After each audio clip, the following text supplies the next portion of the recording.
नमस्कार दोस्तों, welcome to PK classes. दोस्तों, आरजीपीवी लेटेस्ट अपडेट में आप लोगों के लिए कुछ महत्वपूर्ण इन्फॉर्मेशन आई है जो आज की डेट में नोटिस डाला गया है।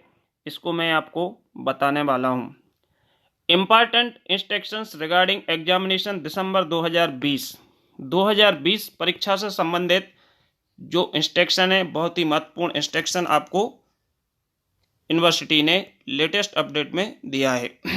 तो दोस्तों, यदि आपने अभी भी मेरा चैनल सब्सक्राइब नहीं किया है तो चैनल को सब्सक्राइब करें, जिससे आने वाले लेटेस्ट इन्फॉर्मेशन आपको समय से मिल सके। सेकंड, यह चैनल मैकेनिकल इंजीनियरिंग से संबंधित डिफरेंट सब्जेक्ट का वीडियो अपलोड है। जो भी आप लोगों के मैकेनिकल सब्जेक्ट्स हैं उनके वीडियो आप पीके क्लासेस पर वॉच कर सकते हो।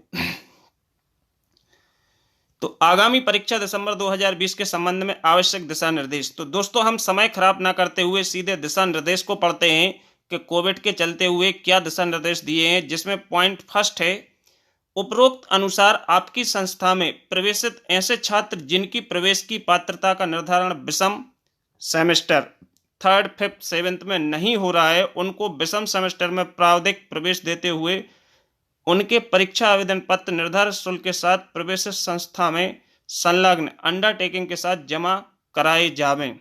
मीन्स ये जो स्पेशल अवसर दिया जा रहा है, जो बच्चे अभी 8 सेमेस्टर में नहीं पहुंच रहे हैं 3rd, 5th, 7th में, उनको भी परीक्षा देने का मौका यूनिवर्सिटी दे रही है, जिसके एग्जाम फॉर्म आपके संबंधित संस्था में निर्धारित शुल्क के साथ, परीक्षा शुल्क के साथ और जो एफिडेविट है उसके साथ जमा होंगे। संस्था महाविद्यालय ऐसे परीक्षा आवेदनों की एकजाई सूची सह पत्रों के साथ बनाकर विश्वविद्यालय में पोर्टल पर दी गई अंतिम तिथि के पूर्व विश्वविद्यालय में आवश्यक रूप से जमा कराए जावें। और जो ये एग्जाम फॉर्म आप लोगों के फिल होंगे 8 सेमेस्टर में, जिनको स्पेशल अवसर मिल रहा है, वो ऑफलाइन जमा होंगे, जो कि आपकी संस्था जमा करवाएगी। ठीक है। सेकेंड पॉइंट है, आपकी संस्था द्वारा प्राप्त किए गए मैनुअल आवेदन पत्रों की एंट्री का इंटरफेस कॉलेज लॉगिन के अंदर प्रदर्शित किया जा रहा है, जिस पर मैनुअल परीक्षा आवेदनों की प्रविष्टि परीक्षा आवेदन पत्र प्राप्त होने की तिथि को ही करना आवश्यक होगी।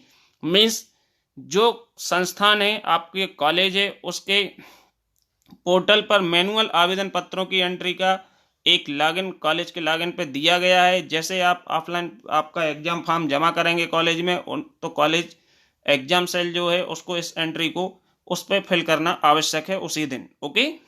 थर्ड पॉइंट है, विश्वविद्यालय द्वारा 7th एवं 8th की सैद्धांतिक परीक्षा ऑनलाइन मोड में ओपन बुक के माध्यम से MCQ पर आधारित होंगी।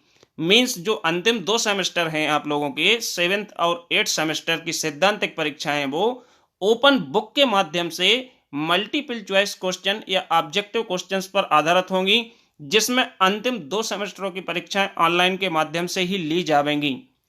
किसी भी तरह ऐसे छात्रों को ओपन बुक ऑफलाइन मोड में अनुमति प्रदान नहीं की जाएगी। तो दोस्तों, ये पॉइंट थर्ड बहुत ही इंपॉर्टेंट है, क्योंकि इसमें आपको ये ध्यान रखना है कि आपके दोबारा एग्जाम नहीं होंगे किसी भी प्रकार के। आपको यही है ऑनलाइन मोड में जो एग्जाम होना है, ओपन बुक सैद्धांतिक परीक्षा जो हो रही है MCQ आधारित, यही होगी। इसके बाद आप सोचें कि दोबारा भी करवाएंगे ऑफलाइन मोड में ओपन बुक, वो नहीं होगा। 4th नंबर का पॉइंट है, अंतिम 2 सेमेस्टरों को छोड़कर अन्य सेमेस्टर की परीक्षाएं ऑफलाइन मोड में ओपन बुक के माध्यम से ली जाएंगी, जिसमें छात्रों के पोर्टल लॉगिन ID पर परीक्षा दिनांक को समय से 15 मिनट पूर्व प्रश्न पत्र प्रदाय किए जाएंगे, जिसमें छात्र छात्रा को प्रथम पृष्ठ का प्रारूप विश्वविद्यालय द्वारा उपलब्ध कराया जाएगा एवं अन्य पृष्ठों की व्यवस्था परीक्षार्थी स्वयं करेंगे। मीन्स अंतिम 2 सेमेस्टरों के अलावा जो शेष सेमेस्टर हैं, इनके exam open book offline mode में होंगे, जिसमें पहला जो पेज होगा आपकी आंसर शीट का, वो RGPV उपलब्ध कराएगी, जिसका प्रिंट आपको निकालना होगा।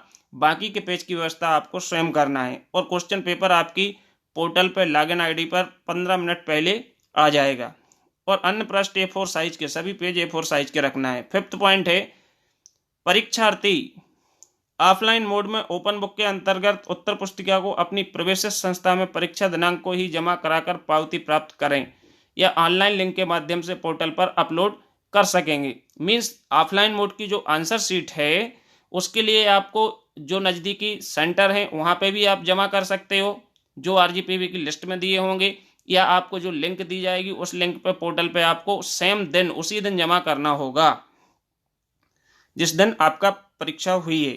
किसी भी स्थिति में उत्तर पुस्तिकाएं डाक या ईमेल के माध्यम से स्वीकार नहीं की जाएंगी। मीन्स आपकी जो आंसर शीट है आप डाक या ईमेल से नहीं भेजेंगे, उसको मान्य नहीं किया जाएगा। ओके। 7 नंबर का पॉइंट है, उत्तर पुस्तिकाएं लिंक पर अपलोड नहीं होने की स्थिति में परीक्षार्थी आरजीपीवी से संबंध महाविद्यालय कलेक्शन सेंटर की सूची अनुसार परीक्षा दिनांक को ही जमा करना अनिवार्य होगा, अन्यथा उत्तर पुस्तिकाएं जमा नहीं की जाएंगी। परीक्षार्थियों से आशा की जाती है कि वे परीक्षा दिनांक को परीक्षा केंद्रों के समीप रहते हुए परीक्षा में सम्मिलित होवें, जिससे किसी तकनीकी समस्या या प्रावधान के कारण उत्तर पुस्तिकाएं परीक्षा दिनांक को ही कलेक्शन सेंटर पर जमा समय सीमा में जमा किए जा सकें और अनावश्यक परेशानी से बचा जा सके। ये जो पॉइंट है, जैसे कोई बाहर का है, अदर स्टेट का, वहाँ पे कलेक्शन सेंटर नहीं है, उसकी आंसर शीट सबमिट नहीं हो रही, तो उसके पास कोई ऑप्शन नहीं होगा। इसलिए आरजीपीवी कह रही है कि आप लोग जो परीक्षा मतलब कलेक्शन सेंटर आरजीपीवी अलॉट कर रही बना रही है उसके नज़दीक ही रह के एग्जाम दे में। यदि आप दी हुई लिंक पे अपनी आंसर शीट अपलोड नहीं कर पा रहे हैं तो कम से कम आप ऑफलाइन सीधे जाके कलेक्शन सेंटर पर जमा तो कर सकते हैं, क्योंकि सेम डे जमा करना है। यदि आप झारखंड बिहार बैठे हुए हैं और सपोज आपकी आंसर शीट अपलोड नहीं हुई है उस दिन, तो आप बाद में कर नहीं सकते हो और ऑफलाइन आप भेज नहीं सकते हो डाक से या ईमेल से, तो आपको दिक्कत हो जाएगी। तो ये आपको ध्यान रखना है कि आप यदि लिंक से अपलोड कर सकते हैं तो कोई दिक्कत नहीं है। लास्ट ईयर आपने एग्जाम दिए हुए हैं तो आप सभी लोग एक ख्याल रखें कि आप आंसर शीट को अपलोड कर लोगे जो आरजीपीवी लिंक देगी, अदरवाइज आप कलेक्शन सेंटर के नज़दीक से एग्जाम दे सकते हैं। परीक्षा दिनांक को 8 नंबर का पॉइंट है, परीक्षा दिनांक को ऑनलाइन अपलोड या निर्धारित कलेक्शन सेंटर पर उत्तर पुस्तिकाएं जमा नहीं होने की स्थिति में उस दिनांक एवं विषय की परीक्षा में अनुपस्थित करते हुए परीक्षा परिणाम घोषित किए जाएंगे, जिसमें उस त्रुटि की समस्त जिम्मेदारी परीक्षार्थी की होगी। यदि आप अपनी आंसर शीट जमा नहीं करते हो कलेक्शन सेंटर पे या अपलोड नहीं हो रही है तो उसमें आपका रिजल्ट नहीं आएगा, आपको एब्सेंट माना जाएगा और रिजल्ट डिक्लेयर हो जाएगा। परीक्षार्थियों को 9 नंबर पॉइंट है, परीक्षार्थियों को अवगत करावे कि 2 नियमित सेमेस्टरों की परीक्षा में वे किसी भी स्थिति में सम्मिलित नहीं हो सकेंगे, अतः यह सुनिश्चित किया जाए कि आपके द्वारा मैनुअल परीक्षा आवेदन पत्र ऐसे छात्रों के अग्रेसित नहीं किए जावें।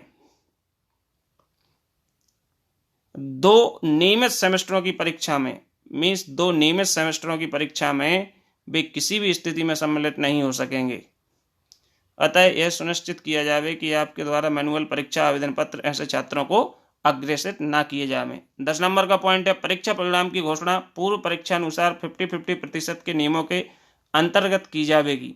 जो आपका रिजल्ट बनेगा वो पहले की भांति 50-50 के आधार पर बनेगा। यदि कोई परीक्षार्थी 100% का लाभ लेना चाहता है तो उसको विश्वविद्यालय द्वारा प्रदाय उत्तर पुस्तिका में लिखना होगा एवं परीक्षा विश्वविद्यालय द्वारा निर्धारित परीक्षा केंद्र पर समय सारणी के अनुसार व्यक्तिगत रूप से उपस्थित होकर समस्त परीक्षा में सम्मिलित होना होगा।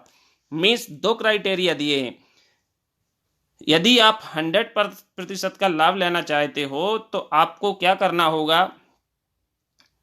आपकी जो आंसर शीट है जैसे आप कोरोना के पहले एग्जाम होते थे वैसे ही एग्जाम देना होगा। जो आरजीपीवी आपको सेंटर अलॉट करेगी उस सेंटर पर जाके आपको हर पेपर देना होगा। आंसर शीट तुरंत जमा होगी, इन्विजिलेटर रहेंगे, वहाँ कोई ओपन बुक नहीं होगी, तो उसमें आपका 100% है जो कंसीडर होगा। विश्वविद्यालय द्वारा परीक्षा दिसंबर 2020 से पुरानी प्रचलित प्रणाली ग्रेडिंग सिस्टम CBCS प्रणाली को समाप्त किया जा रहा है। ऐसे छात्र जो इस प्रणाली के अंतर्गत शेष हैं और परीक्षा में सम्मिलित होना चाहते हैं उनको CBGS choice based grading system प्रणाली के अंतर्गत घोषित समय सारणी के अनुसार प्रश्न पत्रों के शीर्षक का मिलान करते हुए परीक्षा में सम्मिलित किया जाएगा। उपरोक्त दिशा निर्देशों का पालन सुनिश्चित करते हुए आपकी संस्था के प्रवेश छात्रों को सूचित करने का कष्ट करें। ये एफिडेविट दिया हुआ है, शपथ पत्र जो आपको लगना है, ये शपथ पत्र का प्रारूप है। तो दोस्तों ये आरजीपीवी की बहुत ही महत्वपूर्ण सूचना है जो कि आज की डेट में आई है। तो दोस्तों इसको आप लोग बहुत अच्छे से रीड करें और हर एक इंस्ट्रक्शन को फॉलो करें और चैनल को सब्सक्राइब करें जिससे आने वाला लेटेस्ट नोटिफिकेशन आपको मिल सके। Thank you.